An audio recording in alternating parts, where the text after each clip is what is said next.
Bismillahirrahmanirrahim. Assalamualaikum warahmatullahi wabarakatuh. Apa kabar sahabatku semuanya, pencinta air dan penyaringan air. Kembali lagi bertemu dengan saya Taufik Ramadan, si tukang air Medan. Baik, kali ini saya akan coba menjelaskan apa itu oksidasi air, apa itu aerasi pada air, apa itu koagulasi, apa itu flok, ya. Jadi flokulasi maksudnya, apa itu koagulasi, ya. Nah, jadi itu semua istilah-istilah untuk bagaimana caranya mentreatment air sumur bor menggunakan chemical, ya.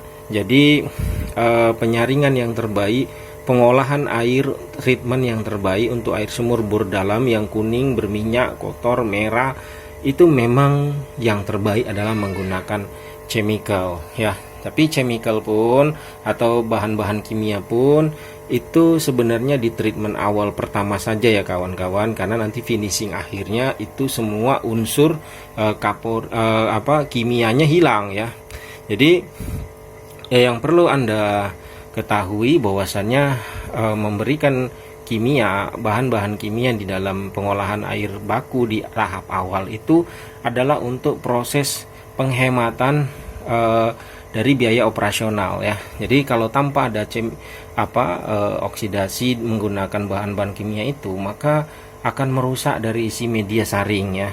Jadi cost biayanya akan semakin lebih besar lagi, makanya diperlukan sebuah treatment di tahap awal. Oke kawan-kawan, langsung saja. Ini ada 2 buah gelas, ya. Gelas pertama itu terlihat bening tapi ada dedaknya. Ya, itu kawan-kawan adalah transformasi dari gelas yang sebelah kanan. Jadi gelas yang sebelah kiri ini sebenarnya ada transformasi perubahan dari gelas yang pertama. Gelas yang pertama ini adalah sampel air baku sumur bor yang kondisinya kuning kemerah-merahan, ya. Jadi ini sumur bor dalam. Saya ambil yang terparah. Jadi ini kuning berminyak dan kemerah-merahan. Nah, jadi saya akan treatment hingga akhirnya berpisahlah semua unsur di dalam gelas ini, semua unsur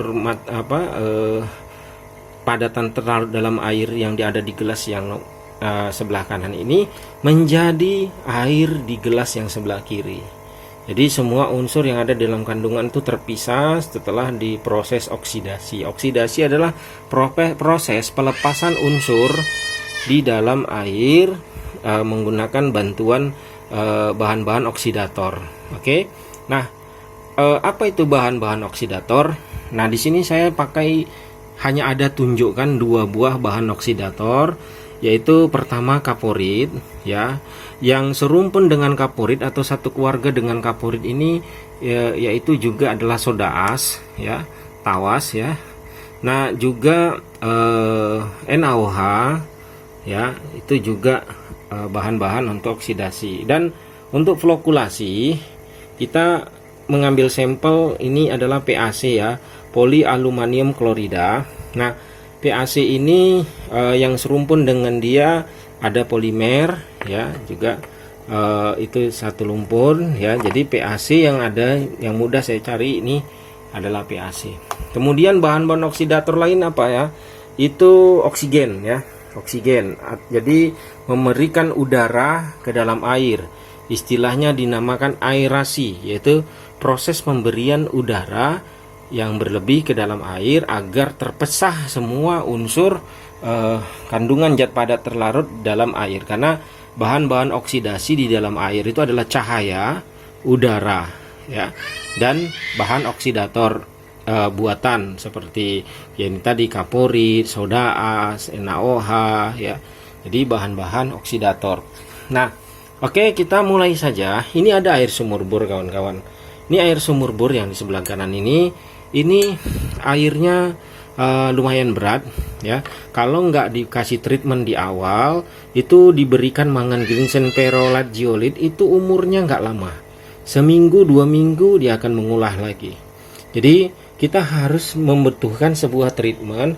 Bagaimana air yang kuning belum berpisah seperti ini, kita lepaskan semua unsurnya, berpisah seperti ini. Jadi media saringnya lebih awet karena hanya menahan sedimentasi. Dan apabila misalnya bahan-bahan oksidator ini kurang efektif atau kebetulan habis, maka media saringnya baru bekerja secara maksimal. Nah, jadi proses oksidasi dalam air adalah pemberian bahan-bahan atau alat-alat yang bisa mengoksidasi air, unsur di dalam air itu agar terlepas dari unsur airnya. Oke, kita mulai saja kawan-kawan. Kita mulai dengan proses aerasi. Ini kita masukkan selang oksigen ya ke dalam wadah air. Kita anggap wadah air ini adalah tangki ya kawan-kawan. Nah, pemberian air oksigen di dalam tangki atau wadah air untuk baku pertama itu macam-macam. Kalau Anda tidak punya oksigen generator, Anda bisa membuat secara alami ya. Jadi Anda bisa menjatuhkan air lebih tinggi dari wadah dengan cara seperti membuat air terjun atau pancuran ya. Jadi dibuat air itu jatuh dengan hentakan yang besar hingga menarik udara yang dari sekitar ke dalam air hingga menjadi sebuah gelembung seperti ini. Kalau Anda mau lebih canggih, yaitu tadi pasang oksidator dengan oksigen. Nah, jadi ini namanya proses aerasi ya kawan-kawan. Jadi proses pemberian udara ke dalam air. Kemudian setelah proses aerasi kita buat proses oksidasi. Nah, proses oksidasi di sini saya menggunakan 2 bahan oksidator saja, yang bahan kimia oksidator saja ya, untuk mengekstrak air baku ini. Karena dengan menggunakan 2 bahan kimia ini saja sudah dihasilkan air yang terekstrak, air bornya itu menjadi airnya seperti ini bersihnya. Oke, kita coba masukkan saja. Ini ada serbuk dari Kaporit tablet yang sudah saya gerus ya. Ini saya gerus. Nah, ini kita akan coba masukkan. Nah, berapa takarannya itu sebenarnya pemberian kaporit ke dalam air yang akan dioksidasi itu ada rumusnya. Jadi kita tidak perlu lebih dari 1 ppm. Misalnya ini kita masukkan ya. Oke, sudah kita masukkan ya. Kelihatan ya. Nah, kita lihat proses oksidasi menggunakan kaporit. Kalaulah kita aduk, bahkan gak usah kita aduk karena airnya sudah dibantu dengan aerasi.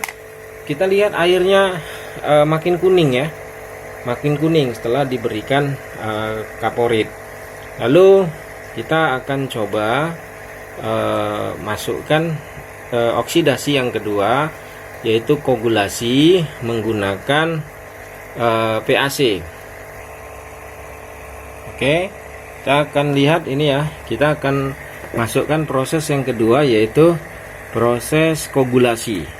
Ketika air sudah diekstrak dengan kaporit, airnya berubah menjadi kuning, artinya sudah mulai melepas. Tapi dia belum melepas semua ya kawan-kawan. Dia belum melepas semua. Kemudian kita cabut, lihat air itu masih dalam keadaan vlog-vlognya. Vlog-vlog itu adalah butiran-butiran yang bisa dilepas. Itu sangat kecil sekali kawan ya, dan dia masih sangat halus sekali dan masih menyatu dengan air. Jadi kita butuh satu bahan kimia yang bisa membuat koagulasi. Koagulasi adalah proses pelepasan unsur zat padat terlarut di dalam air yang berhasil dilepas dan membuat sebuah vlog ya. Yaitu makanya dibilang koagulasi menggunakan PAC ya. Kita masukkan, ini ada sedikit saja ya butiran PAC yang baru saya ambil dari sini ya. Saya ambil, saya masukkan sedikit saja seperti ini. Nah, biarkan dia teraduk ya. Nah, kita biarkan. Nah, kalau Anda perhatikan mulai terjadi perubahan unsur yang lebih signifikan ya. Jadi kita aduk lagi misalnya. Nah, itu kalau Anda perhatikan ya, itu vlognya itu sudah mulai lebih besar ya. Perhatikan. Nah, itu vlognya sudah ngevlog ya, tapi dia masih misah. Oke, saya aduk-aduk. Oke, coba kita angkat saja. Kita angkat saja oksigennya ya. Kita anggap ini sudah selesai. Oke, coba kita aduk saja pakai pengaduk ini.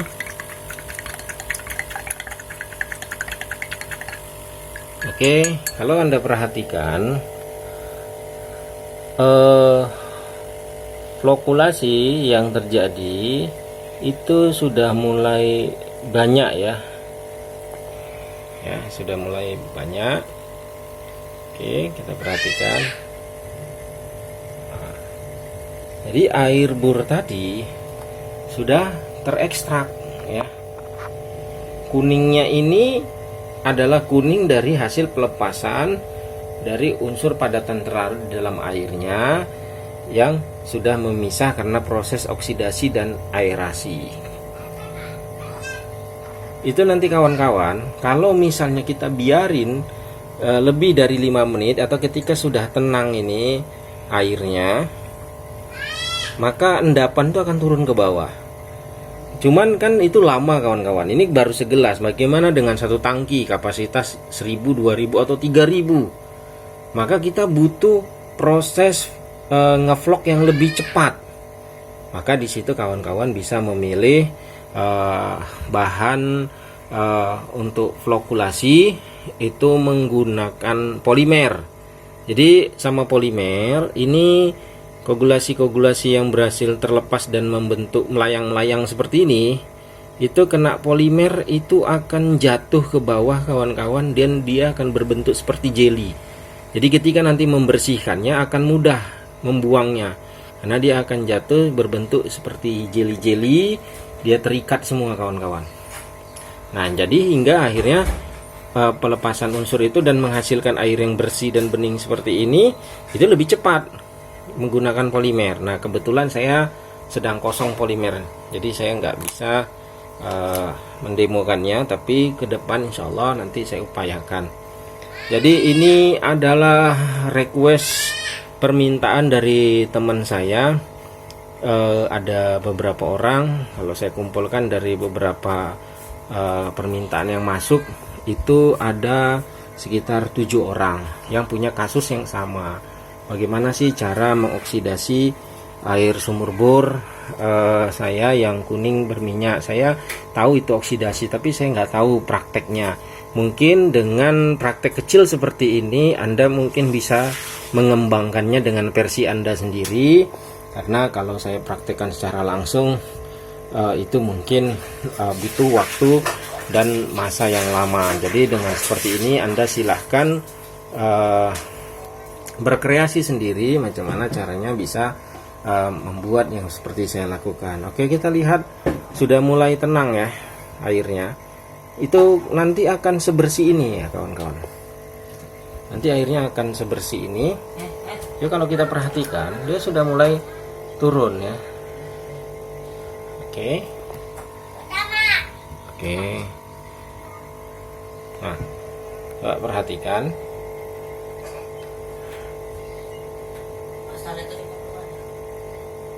Ya, sudah mulai bersih ya. Jadi begitu kawan-kawan. Jadi air yang tadinya kuning tidak mau lepas, itu kalau kena saring medianya masih baru, mangan green sand, ferrolit, zeolit, oke, ketahan bersih. Tapi dia akan menempel di butiran-butiran media saring tersebut, di mangan, di ferro, di zeolit, ya di karbon, dia akan nempel di pasir. Begitu tempelannya mulai banyak dan menutupi satu butiran dari beribu juta butiran media saring itu, maka pori-porinya akan ketutup dan dia tidak bisa menyaring lagi. Makanya kita butuh bantuan dari treatment awal seperti ini agar media saring itu tidak terlalu berat. Jadi kalau media saring itu cuman menyaring endapan-endapan seperti ini, dia nggak akan mau nempel kawan-kawan, karena dia sudah misah. Dan ketika di backwash saja dia langsung keluar. Tapi kadang-kadang kita banyak kasus ya kawan-kawan, tabung media yang pakai air sumur bor itu, mereka heran kok di backwash airnya bersih aja, jernih aja, sampai 1 jam nggak keluar kuningnya. Tapi kok begitu udah keluar dari saringan bersih, tapi 5-10 menit atau ada yang 1 jam langsung udah kuning seperti sirup. Itu karena media saringnya sudah jenuh. Nah, bagaimana cara mengaktifkan media saring yang jenuh tadi, Bang? Apakah kita harus beli lagi ataukah bisa diaktifkan? Nah, nanti kita akan bahas. Bisa diaktifkan. Jadi media saring mangan, ferro, zeolit itu adalah media saring dari batu-batuan ya, bukan seperti karbon. Karbon itu dari arang ya. Nah, itu kalau dari batu-batuan kawan, itu ketahanannya masih lebih kuat ketahanannya daripada yang dari arang. Nah, itu bisa dibersihkan menggunakan chemical. Nah, bagaimana caranya nanti membersihkannya akan kita bahas dalam bab tertentu di video berikutnya. Oke, kita lihat sudah mulai turun ya endapannya ya. Nanti dia akan seperti ini kawan-kawan. Ya, jadi itulah keunggulan dari proses aerasi, oksidasi menggunakan bahan-bahan oksidator seperti kaporit, klorin ya. Dan harga-harganya termasuk masih murah ya kawan-kawan. Seperti kaporit tablet ini satu botol yang kaporit tablet besar ini isinya adalah 5 buah. Itu harganya kalau di Medan sekitar 45.000. Nah, PAC ini itu 1 kilonya sekitar 25.000. Nah, kaporit tablet ini untuk satu botol ini bisa mengekstrak air pemakaian sebanyak 10 ton ya. Lebih lah. Satu kaporit, satu tablet ini bisa mengekstrak air itu biasanya pengalaman saya sekitar 3 ton. Jadi kalau ada 5 berarti 3 kali 5 15 ton. Jadi 15 ton air akan diekstrak menjadi bersih. Modalnya 45.000 untuk klorin. Nah, untuk PAC itu juga sama. Jadi habisnya bersamaan saya biasanya. PAC dengan kaporit untuk 15 ton air sekilo dan satu botol ini. Bahkan ya itu tergantung ya kawan-kawan dari kondisi air bakunya. Jadi yang cara terbaik untuk menginjek kaporit dan PAC di dalam air itu menggunakan pompa dosing seperti di diagram yang pernah saya tampilkan. Nanti Anda bisa lihat ada diagram instalasi WTP water treatment, itu saya pakai pompa dosing ya. Itu di pompa dosing itu bisa kita atur ya banyaknya intensitas cairan chemical yang kita kirim ke pipa mixing ya. Jadi itu pun di dalam WTP ada namanya istilah static mixer ya, yang menggabungkan beberapa unsur dari kaporit, PAC, kadang nanti soda as, di mixing dengan air hingga benar-benar tercampur adukannya bagus, hingga nanti jatuh ke tangki baku untuk oksidasi itu sudah benar-benar merata. Oke kawan-kawan, mungkin sampai di sini aja ya. Kita sudah lihat langsung ya perubahannya. Mungkin sampai di sini saja mungkin yang ilmu yang bisa saya berikan, yang tidak seberapa ini ya, mudah-mudahan saja banyak memberikan inspirasi dan bermanfaat bagi kalian. Semoga banyak faidah yang didapat dari video saya ini. Saya ucapkan banyak terima kasih kepada kawan-kawan yang masih setia menonton dari awal sampai akhir dari video saya ini. Jika ini bermanfaat, silahkan kalian like dan share kepada teman-teman kalian. Dan jika kalian ingin terus mendapatkan informasi-informasi terbaru dari video-video saya yang sederhana ini, Anda silahkan aktifkan lonceng di channel YouTube Anda agar terus bisa berlangganan dengan channel Taufik Ramadan si tukang air Medan. Baik kawan-kawan, begitu saja. Terima kasih banyak. Jazakallahu khair, barakallahu fikum. Assalamualaikum warahmatullahi wabarakatuh.